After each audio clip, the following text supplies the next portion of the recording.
فہد کہاں ہے؟ فہد کس نے خودکشی کی ہے؟ انڈیا کے کوئی ایکٹر ہیں، جوان آدمی ہیں، بس نام لینے کی ضرورت نہیں، جو بھی تھے بہرحال، تو کوئی جوان آدمی ہیں، انہوں نے خودکشی کی ہے. خودکشی کی وجہ یہ بتائی جا رہی ہے کہ کیا ہے؟ ڈپریشن ہے. تو لوگ مجھ سے ایک سوال پوچھ رہے ہیں کہ بھئی وہ مغفرت کی دعا کرنا جائز ہے یا نہیں ہے، طرز کھانا جائز ہے یا نہیں ہے. دیکھو غیر مسلم کی تو مغفرت کی دعا کی ویسے بھی اجازت نہیں ہے نا، اور غیر مسلموں کا اگر اعتراض ہو کہ آپ مسلمانوں کے لیے تو مغفرت کی دعا کرتے ہو، ہمارے لیے کیوں نہیں کرتے، تو بھائی آپ کو اس لیے اعتراض نہیں ہونا چاہیے کہ آپ تو ویسے ہی قبر کو مانتے ہی نہیں ہو. آپ تو قبر کے عذاب، قبر کا ثواب اس کو مانتے ہو ہی نہیں، تو جو آپ کے لیے کی صحت پہ کیا اثر پڑتا ہے کہ کوئی آپ کے لیے مغفرت کی دعا کرے یا نہ کرے. یہ تو ان لوگوں کے لیے ہے جو ان چیزوں کو مانتے ہیں. مسلمان مانتے ہیں کہ مرنے کے بعد قبر یا تو جنت کے باغوں میں سے ایک باغ ہے یا جہنم کے گڑھے میں سے ایک گڑھا ہے. جس کو قبر نہیں بھی ملتی تو قبر سے مراد یہ جسمانی قبر نہیں ہے، یہ جو مٹی کی ہوتی ہے. قبر سے مراد یہ ہوتا ہے کہ مرنے کے بعد انسان جس برزخ کی حالت میں ہوتا ہے وہی اس کی قبر ہے، چاہے اس کی لاش کو جلا دیا جائے، چاہے اس کے ذرے کو بکھیر دیا جائے. اس کی مثال ہے قرآن مجید میں اللہ تعالیٰ کا ارشاد ہے کہ ہم نے جب فرعون کو غرق کیا ہے، تباہ کیا ہے. فرعون بات نہیں مان رہا تھا نا، ظلم کر رہا تھا لوگوں پہ. جب فرعون کو اللہ نے تباہ کیا تو اللہ فرماتے ہیں کہ النار یعرضون علیہا غدوا وعشیا، فرعون کو روزانہ صبح اور شام آگ میں جلایا جاتا ہے، روزانہ. وَيَوْمَ تَقُومُ السَّاعَةُ، اور جب قیامت قائم ہوگی تو اس کو دوبارہ زندہ کیا جائے گا، یعنی اسی باڈی کے ساتھ، اور کہا جائے گا ادخلوا آل فرعون اشد العذاب، اس سے بھی زیادہ سخت عذاب میں اس فرعون کو اور اس کے عیال کو داخل کر دو، اس کے جو فالوورز ہیں. تو قیامت سے پہلے جو عذاب ہو رہا ہے وہ کیا ہے؟ بولو بھائی، برزخ کا عذاب ہے نا. حالانکہ فرعون کو تو قبر نہیں ملی، فرعون تو مصر کی ایک عجائب گھر میں رکھا ہوا ہے، دیکھنے والوں کو کچھ بھی نظر نہیں آتا. وہ وہاں کھڑے ہوتے ہیں، نظر آئے گا فرعون ایک اس کی جو ہے نا وہ لاش کو حنوط کیا ہوا ہے کیمیکل لگا کے. لیکن قرآن کیا کہہ رہا ہے؟ یہ جب پانی میں غرق ہوا ہے تو قرآن دو باتیں کر رہا ہے کہ الیوم ننجیک ببدنک لتکون لمن خلفک آیا، ہم تیری باڈی کو محفوظ کر لیں گے تاکہ بعد والے لوگوں کے لیے تو عبرت کا نشان بن جائے. یہ پیش گوئی بھی قرآن کی پوری ہوئی. ہزاروں سال گزر گئے، فرعون کی باڈی بولو بھائی محفوظ، تاکہ بعد والے لوگوں کے لیے کیا رہی ہے؟ نشانی. دوسری بات قرآن نے بتائی وہ ہمیں نظر نہیں آتی. ہم قرآن پر ایمان رکھتے ہیں لہذا ہم اس پر بھی ایمان رکھتے ہیں. وہ بات یہ بتائی کہ فرعون کو عذاب دیا جا رہا ہے، صبح بھی آگ میں جلایا جاتا ہے اور شام کو بھی آگ میں بولو بھائی جلایا جاتا ہے. یہ فرعون جانتا ہے یا اللہ جانتا ہے؟ غیر مسلم اس چیز کو بولو بھائی نہ ہندو مانتے ہیں، عیسائی اور یہودی تو مانتے ہیں لیکن وہ پھر آگے کچھ چیزیں نہیں مانتے. وہ اتنا تو مانتے ہیں قبر کا عذاب ہوتا ہے، مگر وہ کیوں ہوتا ہے یہ نہیں مانتے. وہ کہتے ہیں شرک بھی کرو تو بھی کوئی فرق نہیں پڑتا. وہ کہتے ہیں ہمیں نہیں ہوگا یہ عذاب، جبکہ ہم کہتے ہیں آپ کو بھی ہوگا، اس لیے کہ آپ جیسے فرعون نے اللہ کی نہیں مانی تو آپ بھی اللہ کی نہیں مان رہے. اللہ کا سب سے پہلا حکم ہے توحید. نہ اللہ نے کسی کو جنا، نہ اللہ سے کوئی جنا، نہ اللہ کو کسی نے جنا. وہ بالکل یکتا ہے. حضرت عیسیٰ کی عبادت جائز نہیں، عبادت صرف ایک اللہ کی ہوگی، صرف ایک اللہ. وہ انڈیا کی اسمبلی میں یا کہیں کسی موقع پر کسی ہندو خاتون نے تقریر کی، اس میں انہوں نے کہا یہ مسلمان جو ہے نا صرف ایک اللہ کو مانتے ہیں، لا الہ الا اللہ بولتے ہیں، صرف ایک اللہ کو مانتے ہیں. اور وہ تو مسلمانوں کی برائی میں کر رہی تھی کہ سارے خداؤں کا انکار کرتے ہیں اور ایک اللہ. وہ ایسے تقریر کر رہی تھی کہ ایمان تازہ ہو رہا تھا. ٹھیک ہے نا. ہم نے کہا یار ہم اتنی اچھی تبلیغ نہیں کرتے جتنی اچھی وہ سنا ہوگا، سب لوگوں نے کلپ دیکھا ہوگا نا، ہم سے زیادہ تو یہ تبلیغ کر رہی ہے. بار بار کہہ رہی ہے موصلے جو ہے نا صرف کس کو مانتے ہیں؟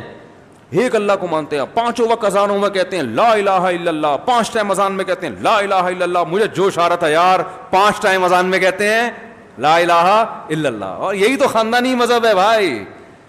آپ کو مخالفت میں کہہ رہی ہو آپ، پھر بھی ایمان کیا ہو رہا ہے؟ بڑھ رہا ہے بھائی. جیسی یہ ایسے ہی دشمنی ہے.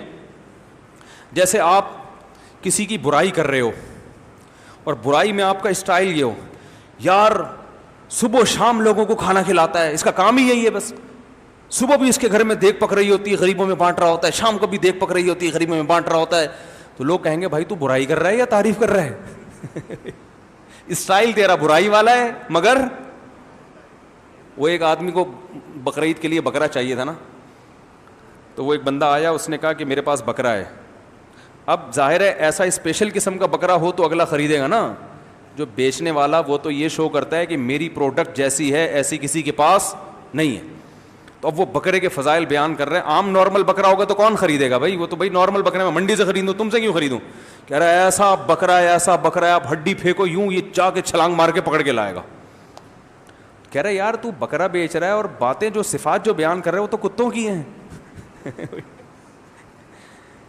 بیچ تو بکرا رہا ہے لیکن جو کوالٹیز بیان کر رہا ہے وہ بکروں میں نہیں ہوتی ہیں, وہ کس میں ہوتی ہیں, کتوں میں ہوتی ہیں. تو کتا بیچ رہا ہے بکرا بیچ رہا ہے. تو اس نے کہا اصل میں بیچ بکرا ہی رہا ہوں, لیکن چونکہ بچپن سے اس کا اٹھنا بیٹھنا کتوں کے ساتھ زیادہ رہا ہے اس لیے اس میں کتوں والی کچھ صفات آ گئی ہیں, تو کچھ بہانہ کر دیا اس میں. تو یہ جو ہندو خاتون جب بیان کر رہی تھی نا کہ مسلمان 5 ٹائم کیا کہتے ہیں, لا الہ الا اللہ محمد الرسول اللہ, صرف محمد اللہ کے رسول ہیں بھائی, تو مجھے لگ رہا تھا کہ بھائی تو برائی کر رہی ہے یا ہماری تعریفیں کر رہی ہے. ہمیں تو اپنی تعریفیں لگ رہی ہیں.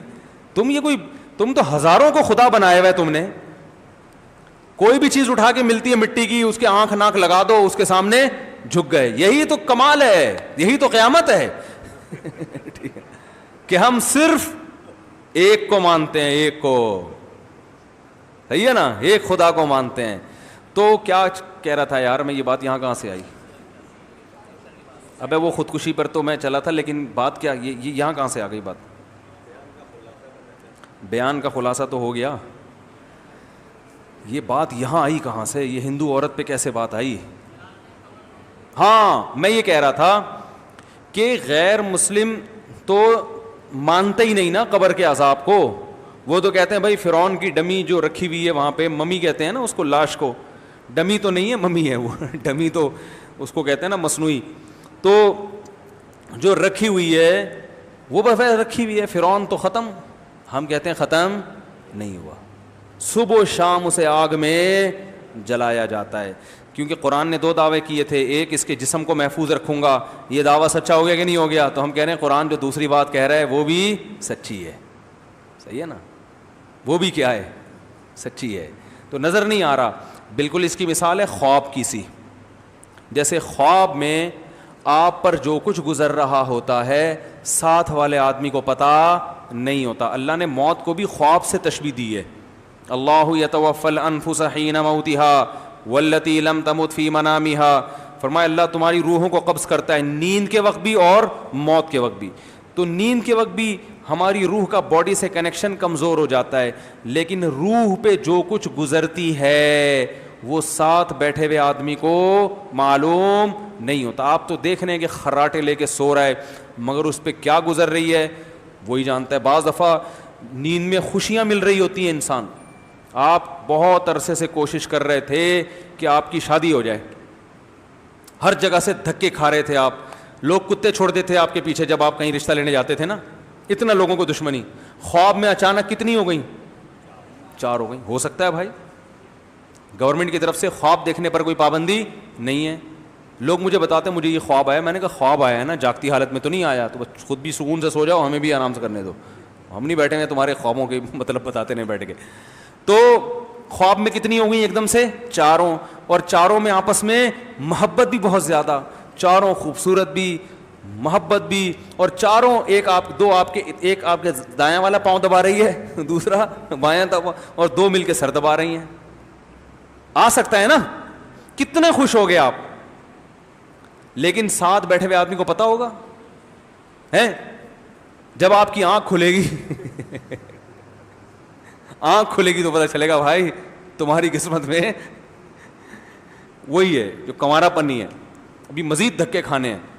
جاب لگ جاتی ہے, لوگ کوشش کر رہے ہیں کہ اور اچانک خواب میں امریکہ چلا گیا آدمی, وہ خوشی سے پھولا نہیں سما رہا. خواب میں بلڈنگ سے بھی گرتے ہیں نا لوگ کہ کتنا خطرناک خواب ہوتا ہے, آدمی نیچے آ رہا ہوتا ہے, آ رہا ہوتا ہے, آ رہا ہوتا ہے, شکر ہے نیچے سڑک پہ پہنچنے سے پہلے آنکھ کھل جاتی, کتنی خوشی ہوتی ہے یار اللہ کا کتنا فضل ہو گیا, ورنہ آج تو ہڈی پسلی گئی تھی. ساتھ بیٹھے ہوئے آدمی کو پتا ہوتا ہے بھائی, کچھ نہیں پتا ہوتا.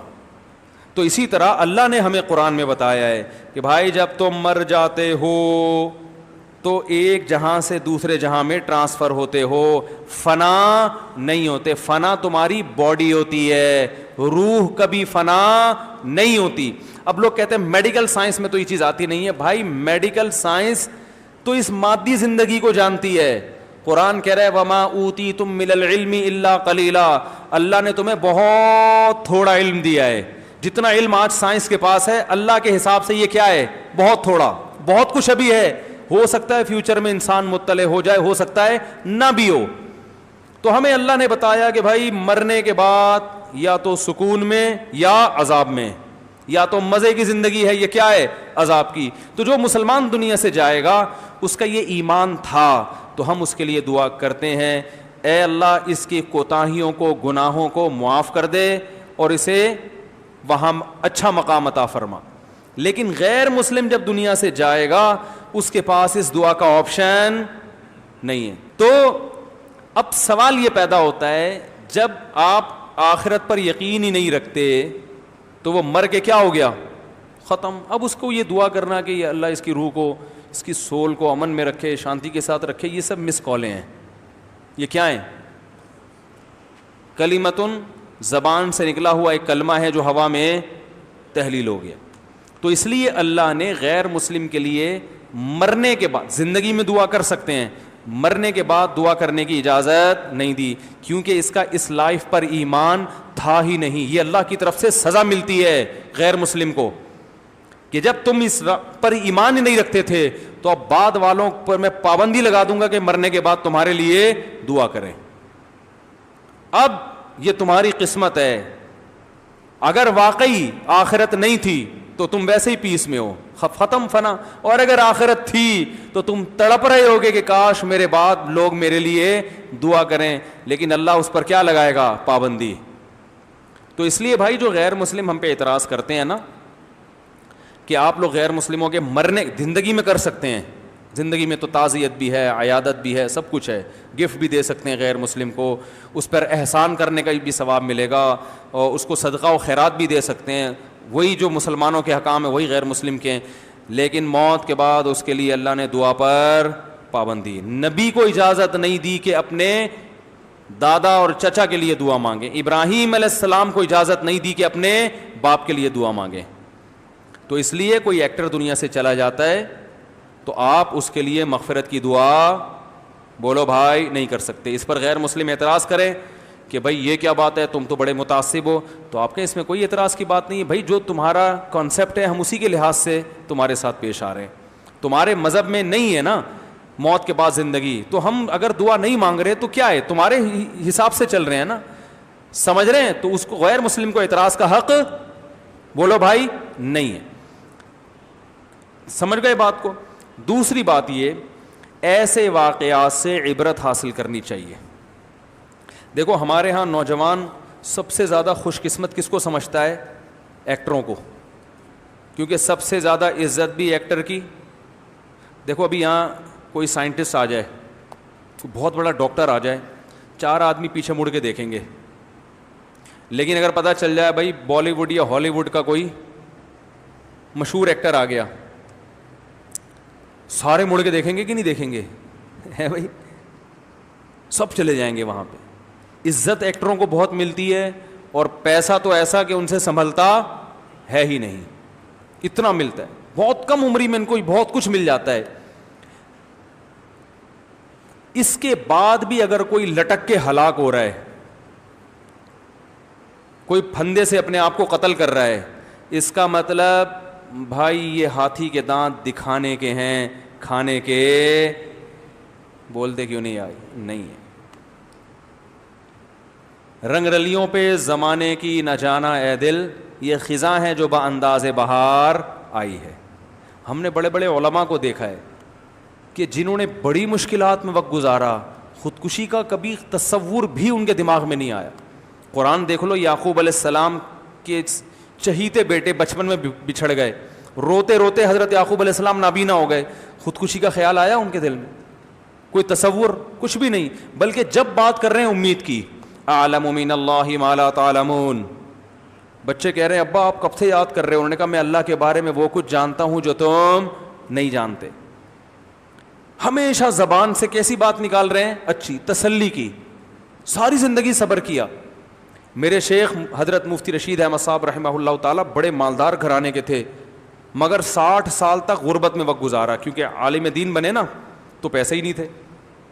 ایک خاندانی غریب ہوتا ہے اس کے لیے غربت برداشت کرنا آسان, لیکن ایک لینڈ لارڈ ہو اور وہ غریب ہو اس کے لیے مشکل.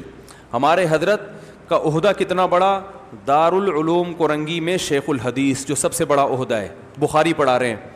تنخواہ اتنی تھوڑی تھی, فرمایا کرتے تھے پورے سال اپنی تنخواہ سے تھوڑے تھوڑے پیسے کاٹ کے ٹرین کا ٹکٹ خریدتا تھا سال میں ایک دفعہ لاہور جانے کے لیے. اپنے وہ کیوں؟ اپنے شیخ سے جن سے اصلاحی تعلق تھا ان کی زیارت کے لیے. 2 دفعہ لاہور جانے کے پیسے نہیں تھے, اتنی غربت.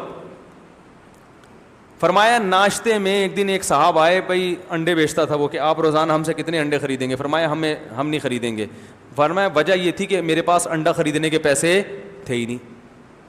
لیکن فرمایا کہ میں اس وقت اپنے آپ کو شہزادہ سمجھتا تھا کہ جتنا اللہ نے مجھے دیا ہے اتنا دوسروں کو نہیں دیا.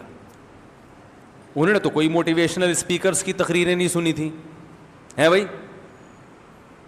نہیں آ رہی سمجھ میں؟ یہ جو آج کل اتنی اسپیچز اور موٹیویشنل اسپیکرز کی 1-1 گھنٹے کی موٹیویٹ کر رہے ہیں, کچھ بھی نہیں سنا تھا. مدرسے میں پڑھے, وہ بھی گاؤں دیہاتوں کے. اتنا حوصلہ کہ کھانے کو روٹی نہیں ہے. اپنی اہلیہ کو ڈاکٹر کے پاس لے کر گئے, بیمار ہیں. ڈاکٹر نے کہا ان کو فروٹ کھلائیں لازمی, ان کی صحت کے لیے بہت ضروری ہیں. حضرت نے فرمایا میری جیب میں اتنی استطاعت نہیں تھی کہ میں خود بھی فروٹ کھاتا یا اپنی بیوی کو کھلاتا.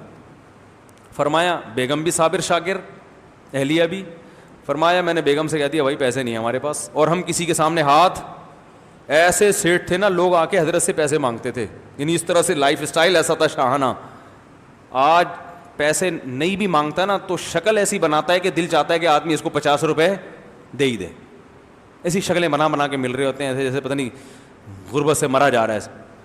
تو اہلیہ کو پھل کھلانے کے پیسے بولو بھائی نہیں.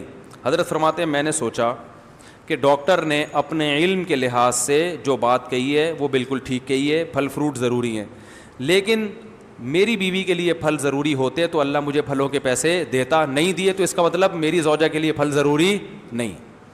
88 سال میں حضرت کا انتقال ہو گیا تھا, اور حضرت کے انتقال کے بعد اب 20 سال ہو چکے ہیں. ان کی اہلیہ ابھی بھی الحمدللہ بولو بھائی زندہ ہیں, پھل کھائے بغیر ہی, ٹھیک ہے نا, اور بہت خوش ہیں. اللہ ان کو اور عمر میں برکت دے اور خوش رکھے. میرے خیال 90-95 سال تو عمر ہوگی ان کی. تو خودکشی کا خیال اس غربت میں حضرت کو نہیں آیا. 2 ہی چیزیں ہیں نا جس کے پیچھے انسان بھاگتا ہے. اداکار 2 چیزوں کے پیچھے بھاگتے ہیں, جتنے بھی ایکٹر اور ایکٹریسز ہیں, شہرت اور دولت. یہ 2 چیزیں ہم نے دیکھی علماء کے پاس بالکل نہیں ہوتی. یہ تو جو میڈیا پہ آ گئے وہ مشہور ہو گئے نا, اور وہ بھی اللہ نے کر دیا. ورنہ جب ہم مولوی بننے کے لیے مدرسے میں آئے تھے تو ہمارے تو تصور میں بھی نہیں تھا کہ ہم اتنے مشہور ہو جائیں گے. ہمیں کوئی انڈا موڑ پہ بھی جانے گا کہ نہیں جانے گا, یہ تو ہو گئے, اب اللہ نے کر دیا.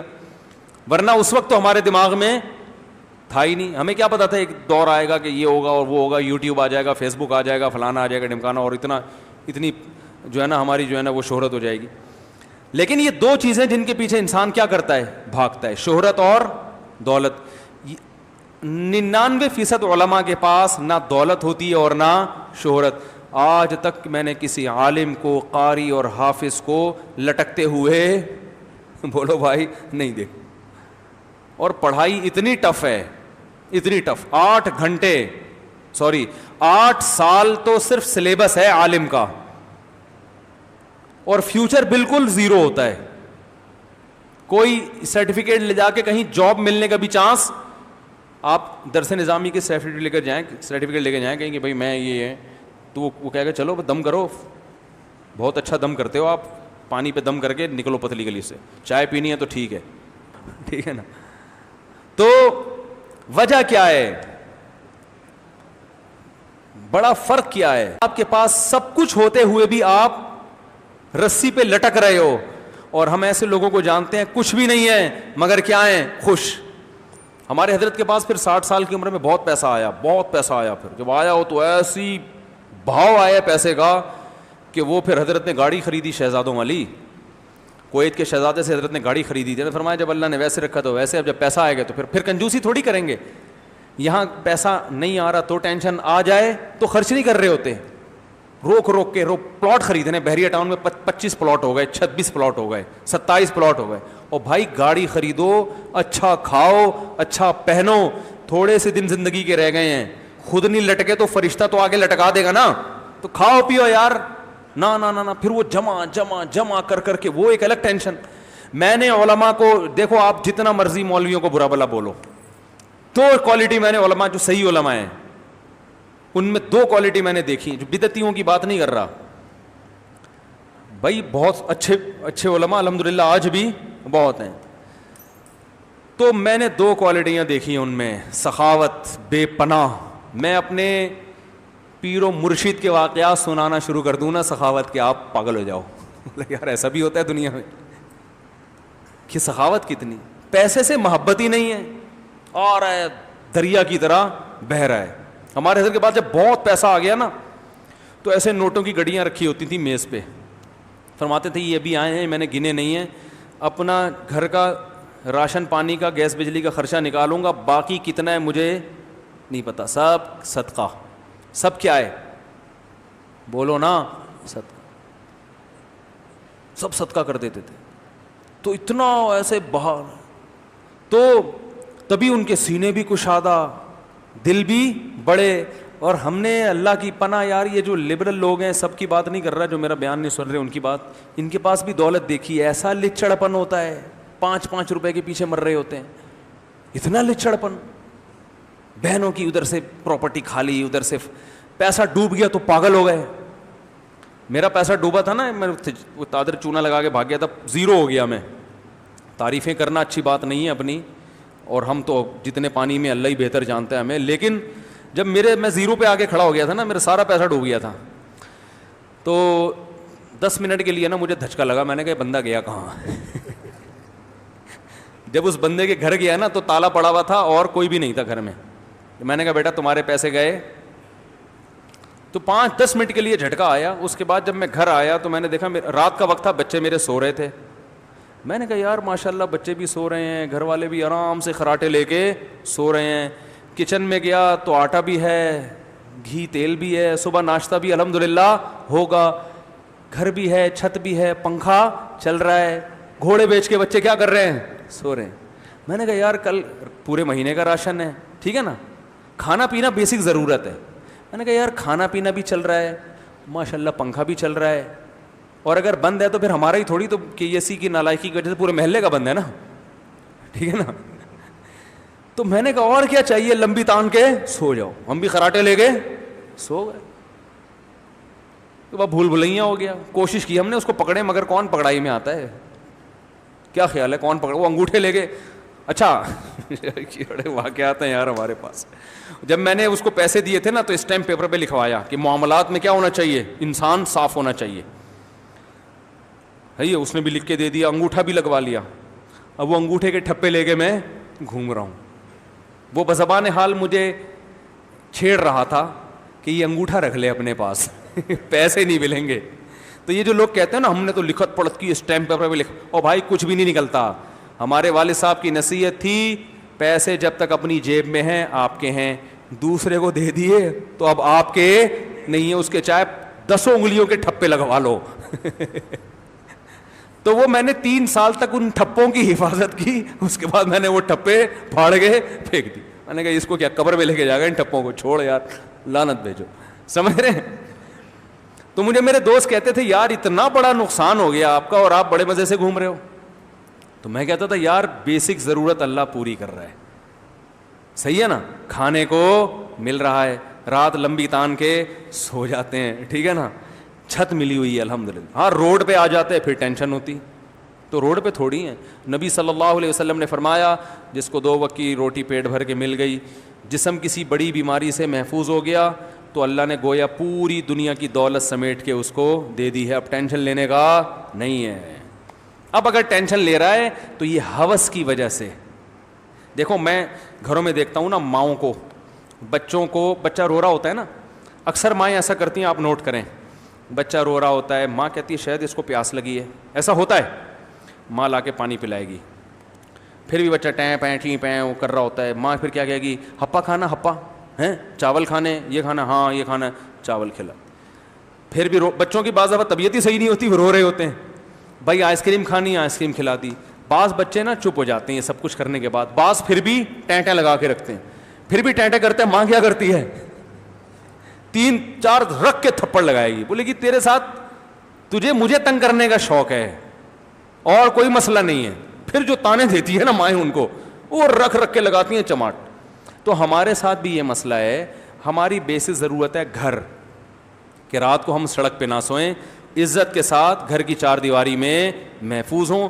بہت اچھا گھر اسے نہیں کہتے جو بحریہ ٹاؤن میں ہوتا ہے, بہت اچھا گھر وہ ہوتا ہے جس میں دھوپ کا اور ہوا کا انتظام, اور روشنی بھی ہو اور ہوا بھی ہو, گندے نالے پہ نہ ہو, گندی جگہ نہ ہو, گھر صاف ہو, پڑوسیوں میں چرسی ہیروئنچی نہ رہتے ہوں, کیونکہ وہ آپ کے بچوں کو کیا کریں گے, خراب کریں گے. 3-4 کوالٹی اگر کسی گھر میں ہے, بس اللہ نے آپ کو جنت بولو بھائی دے دی. تو میرے گھر میں یہ اپنا گھر ہونا ضروری نہیں ہے, میرا اپنا تھوڑی, تو مسجد نے کرائے پہ دیا ہوا ہے, اپنا تھوڑی, مسجد کا گھر تھا نا. تو میں نے کہا یار پڑوسیوں میں چرسی بھی نہیں رہتے, اور ماشاءاللہ چھت بھی ہے, پنکھا بھی ہے. پنکھا اپنا تھا, اتفاق دیکھو, پنکھا کیا میرا ذاتی اپنے پیسوں سے خریدا ہوا, اور خوشی ہو جاتی ہے انسان کو. لیکن وہ بھی اگر کرائے کا ہو تو کیا ہے یار, ابے ہوا سے مطلب ہے. لوگ اس پہ خوش ہوتے ہیں, یہ جو ٹائلیں ہیں نا میری ہیں, یہ دیوار کس کی ہے, میری, میرا ذاتی گھر ہے. بھائی جان یہ کرائے کی ہو تو بھی وہی کام کرتی ہے, ذاتی ہو بولو نا تو بھی وہی کام کرتی ہے. صرف شو مارنے میں کرائے کے گھر پہ شو نہیں مار سکتا, ذاتی گھر پہ شو مارتا. تو شو مارنا آپ کی ضرورت ہے ہی نہیں. کیا خیال ہے, شو مار کے کرنا کیا ہے؟ تو میں اس پہ خوش ہوتا ہوں. آپ بھی, آج بھی مجھے اللہ نے, اللہ کا شکر ہے, بہت دیا, بعد میں بہت دیا الحمدللہ, ویسے حالات, لیکن میں نے اپنا گھر پھر بھی نہیں بنایا, کہ یار جب کرائے کے گھر سے کام چل رہا ہے, یہ دیوار بھی وہی تحفظ دے گی آپ کو جو ذاتی گھر دے گا. تو میں وہ گھر جو ہے نا, وہ میں مکان خریدنے کے بجائے ایک اور شادی کیوں نہیں کر لوں اس سے؟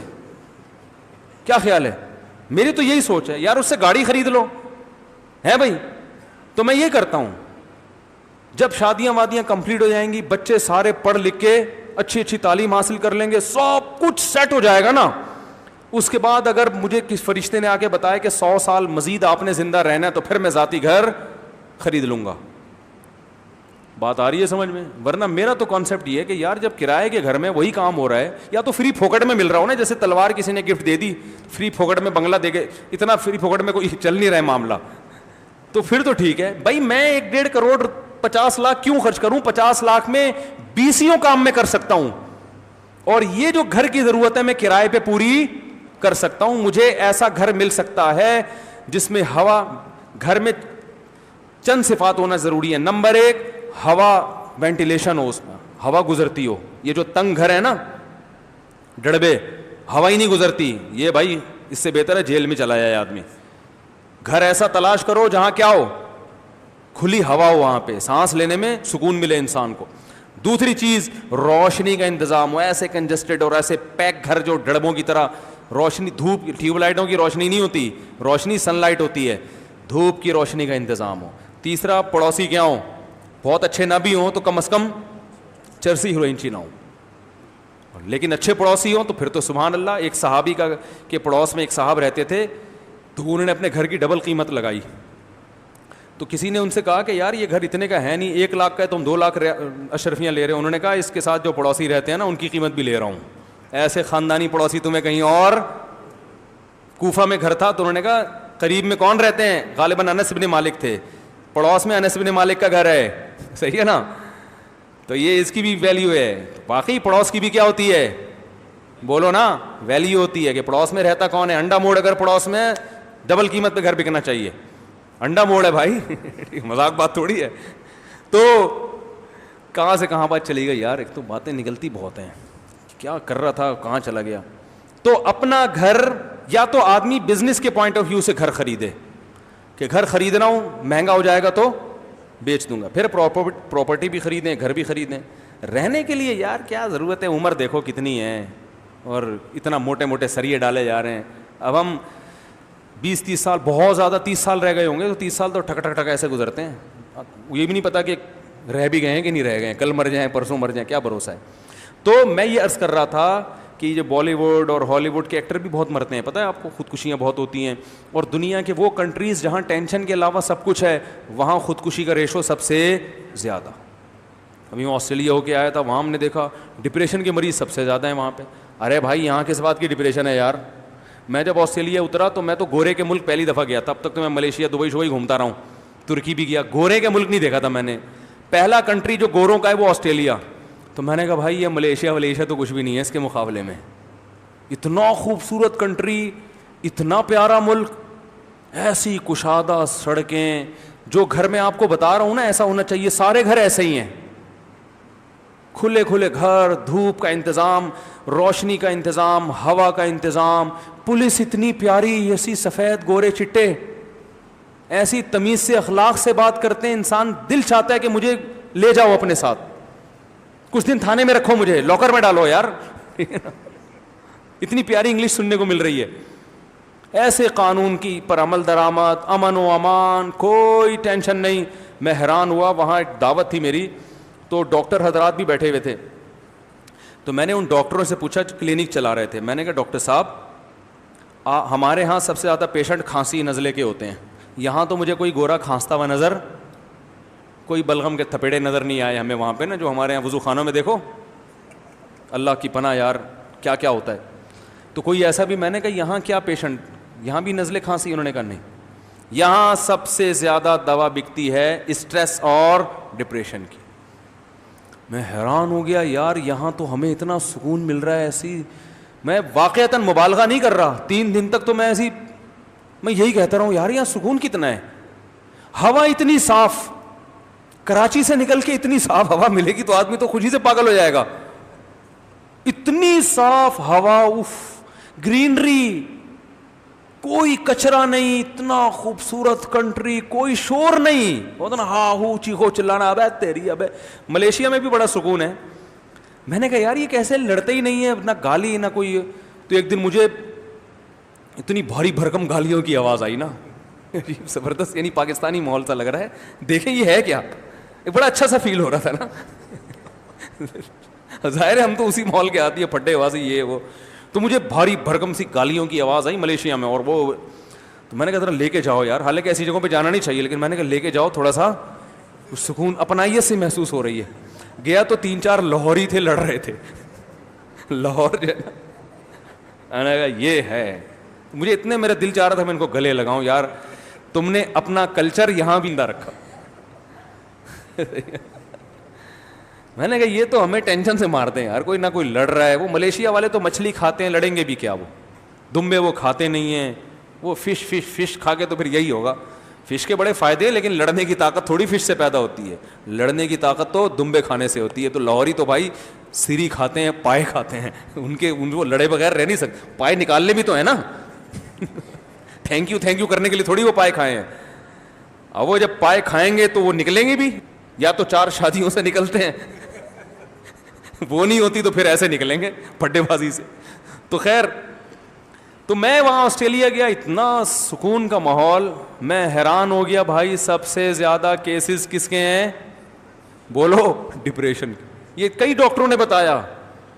تو میں نے کہا پاکستانیوں کو ڈپریشن ہوتی ہوگی, کہہ رہے ہیں نہیں بھائی, میرا خیال تھا پاکستانی جن کو جاب نہیں مل رہی, اللیگل آئے ہوئے ہیں, پکڑے جانے کا ڈر ہے, ان کو کوئی ڈپریشن نہیں ہے, وہ اللیگل 20-20 سال گزار لیتے ہیں بھائی. تو یہاں کے جو نیشنل ہیں وہ سب سے زیادہ اسٹریس اور ڈپریشن. میں نے کہا بھائی اس کا مطلب ہے سب کچھ ہونے کے باوجود ایک بہت بڑا فالٹ ہے. سمجھ رہے ہو کہ نہیں سمجھ رہے؟ بہت بڑا فالٹ ہے. وہ فالٹ کیا ہے وہ میں پہلے بتاؤں. وہ فالٹ یہی بالی ووڈ اور ہالی ووڈ کے ایکٹرس میں بھی ہوتا ہے. عزت مل گئی, شہرت مل گئی, فالٹ رہ گیا باقی. وہ فالٹ ہے دنیا کو مسافر خانہ بولتے کیوں نہیں سمجھتے. ہمیں مذہب نے بتایا ہے یہ دنیا دل لگانے کی جگہ نہیں ہے. یہ سفر سے کون دل لگاتا ہے بھائی؟ آپ ٹرین میں سفر کر کے جا رہے ہو, سیٹیں کتنی ہی اچھی ہوں, بٹن دبانے پر فوراً آپ کے پاس چائے آ جاتی ہے, کتنا ہی اچھا ہو, اس انوائرمنٹ کو انسان تھوڑا سا انجوائے کر لے گا, لیکن اس ڈبے سے اور ان سیٹوں سے اور اس بوگی سے دل نہیں لگائے گا.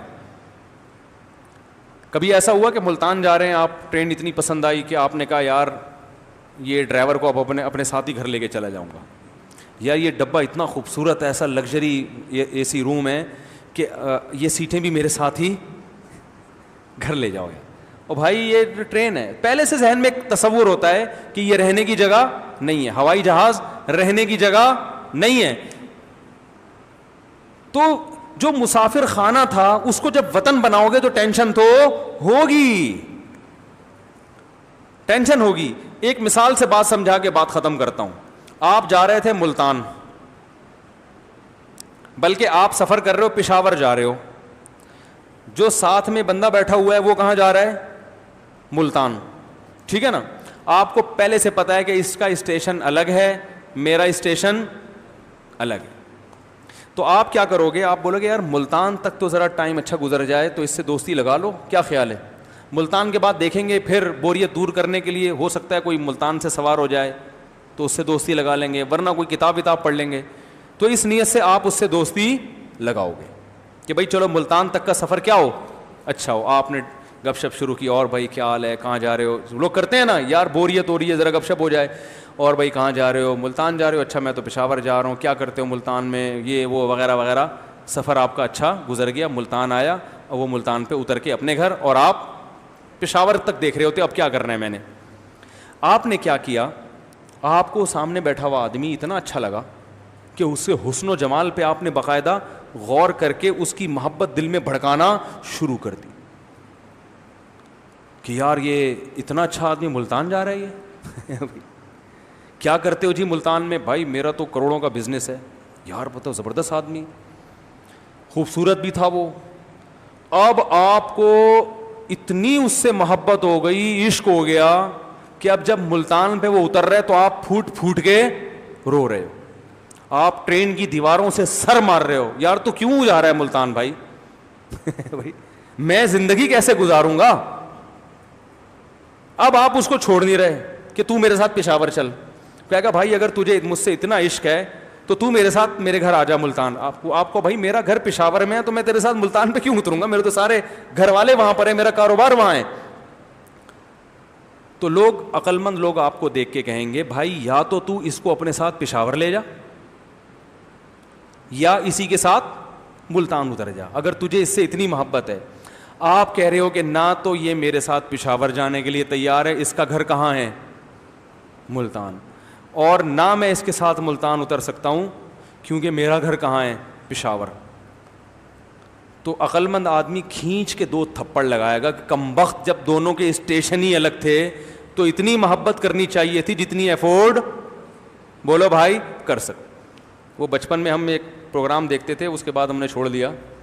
ایک مزاحیہ پروگرام آتا تھا, تو اب بھی شارٹ کلپ آ جاتے ہیں نا, تو بچپن کی یادیں تازہ ہو جاتی ہیں. جیسے 50-50 کے کچھ شارٹ کلپ آ جاتے ہیں. تو وہ ایک آدمی کو بھولنے کی بیماری تھی. اس کو بیماری یہ تھی, وہ بنا ہوا تھا گھننا. اس کو یہ تھا کہ دوسرے کی بیویوں کو نا بھولے سے اپنی بیوی کہہ دیتا تھا اور ان کے گھر میں گھس جاتا تھا, تو پٹ کے نکلتا تھا. تو ایک دن کسی نے پوچھا, کمبخت کبھی بھولے سے اپنی بیوی کو بہن بھی بولا ہے تو نے؟ تجھے بھولنے کی بیماری ہے تو کبھی بھولے سے اپنی بیوی کو بہن بولا؟ کہہ رہے ہم اتنا بھولتے ہیں جتنا افورڈ کر سکتے ہیں. بھولے سے دوسری کی بیوی کو اپنا کہہ دینا برداشت, اپنی بیوی کو بہن بول دیں بھائی ہم سے برداشت نہیں ہوتا, تو اتنا بھولتے ہیں جتنا افورڈ کر سکتے ہیں. تو بھائی جب آپ ملتان والے کو پشاور نہیں لے جا سکتے اور آپ اس کے ساتھ ملتان نہیں جا سکتے, تو کراچی میں جب آپ اس کے ساتھ سفر شروع ہوا تو ٹریولنگ کے شروع میں ہی آپ کو سوچ لینا چاہیے تھا کہ اس سے کتنی محبت کرنی ہے اور اس کی لمٹ کتنی ہوگی. دونوں کے اسٹیشن الگ ہیں تو اتنی محبت کرنی چاہیے تھی جتنی افورڈ کر سکتے ہو. تو یہ بالی ووڈ اور ہالی ووڈ کے جو ایکٹرز ہوتے ہیں, یہ شہرت اور دولت ان دو چیزوں سے اتنی محبت ان کو ہو جاتی ہے کہ وہ محبت افورڈ, بولو بھائی, کر نہیں سکتے. سمجھ میں نہیں آ رہی بات. دوسری, اس دنیا میں ایک فالٹ اور بھی ہے, ایک فالٹ اور بھی ہے. وہ یہ ہے کہ جو مسافر تھا نا, جو ملتان تک پہنچنے کا تو یقین ہے نا کہ یہ پہنچے گا اور اس سے دوستی کروں گا تو کرے گا, دنیا میں یہ بھی یقین نہیں ہے کہ آپ جس چیز کو چاہ رہے ہو وہ مل بھی جائے گی کہ نہیں ملے گی, اور ملنے کے بعد ساتھ رہے گی کہ بھی نہیں رہے گی. جیسے وہ ملتان والا آپ کے ساتھ پشاور جانے کے لیے تیار ہو بھی جائے, لیکن وہ یہ کہہ رہے کہ بھائی میں وعدہ نہیں کرتا, کوشش کرتا ہوں, ہو سکتا ہے خانیوال پہ میرا مائنڈ چینج ہو گیا تو میں وہیں اتر جاؤں گا, وہ تو اور ڈپریشن. تو ان کو جو عزت ملتی ہے, شہرت ملتی ہے, وہ عزت نہ دائمی ہوتی ہے اور نہ وہ پیسہ دائمی. ہر وقت اس کے بارے میں خوف. ایک فلم بھی ناکام ہو گئی نا تو کہاں چلے جاتے ہیں, ڈپریشن. کوئی دوسرا آ گیا جو آپ سے بھی آگے نکل گیا تو پہلے والے کو کیا ہوتا ہے, وہ ٹینشن میں آ جائے گا, یار یہ کیا ہو گیا, محنت ہم نے کی, آگے کون نکل رہا ہے. کیونکہ دنیا کا مقصد ہی جب عزت اور شہرت بن گیا, یعنی دنیا کی ڈیفینیشن کیا ہے, عزت اور شہرت ہی کو تو دنیا کے, شہرت اور دولت یہ دو چیزوں دنیا کی ڈیفینیشن ہے. ہم کہتے ہیں نا فلاں کو بڑی دنیا ملی ہے, کیا مطلب, عزت ملی اور پیسہ ملا, یہ دو چیزوں کو دنیا کہا جاتا ہے.